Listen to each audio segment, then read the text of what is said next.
comment about the political situation in the United States. Anybody who still thinks that the answer is a matter of a chain from either Republican or Democrat is part of the problem. So this is really only intended for those of you who at least know that it makes no difference whether a Democrat or a Republican candidate is elected or selected, as the case may be. But it isn't even enough to just look outside of those two controlled parties. You need to be able to see beyond them and recognise they are not the problem, but the lobbies and corporations behind them, who not only control the two parties, but who can easily get control of or destroy anything from outside of them as well. As an example, I note Ron Paul's initially very credible support base, which in any realistic world, given its incredible rise, would have been expected to have done very well if it didn't sweep to victory, that is, on a genuine wave of grassroots revolution. If only it had received honest and commensurate media coverage, then it would have been unstoppable. If you doubt this, then you never even knew what was going on and only saw the media downplaying it as all.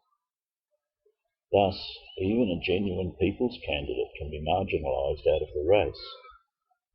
So then consider the Tea Party movement, which essentially grew out of the groundswell which followed Ron Paul's campaign. These were a large number of newly informed and previously informed people, people who knew that the main parties were the problem and who understood the dangers of the Federal Reserve and of the United States' unbalanced activities out there in the world. It's destructive foreign policies. But that's just controlled opposition. By the time it reached the point of being able to be allowed to be seen in the mainstream media and be allowed to have a place in the American political scene, it's clearly become controlled opposition. It's not an alternative at all, it's just a placebo. And a placebo like that is worse than nothing, because it allows too many people to go back to sleep in the delusion something got done. Realistically, I don't think there is any hope for the United States. As far as the democracy, the republic is concerned, the democratic republic, I don't think there is any hope at all.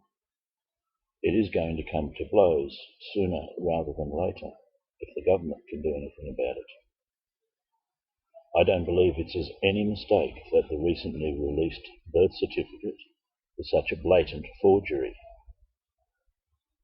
And it is a very blatant and easily proved forgery.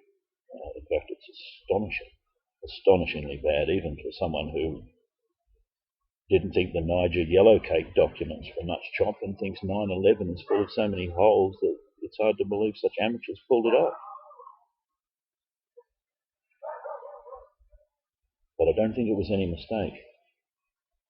They would be counting on their faithful supporters who will never be swayed by anything so mundane or simple as facts or proof of deceit. They will support this to the bitter end, just as any of these great lies of our modern times is supported to the bitter end against all reason or logic. And at the same time, this blatant forgery, on top of all the rest of it, is going to raise the hackles of the anti-Obamanites and make them feel entirely justified in striking, even to the extent of an armed revolution.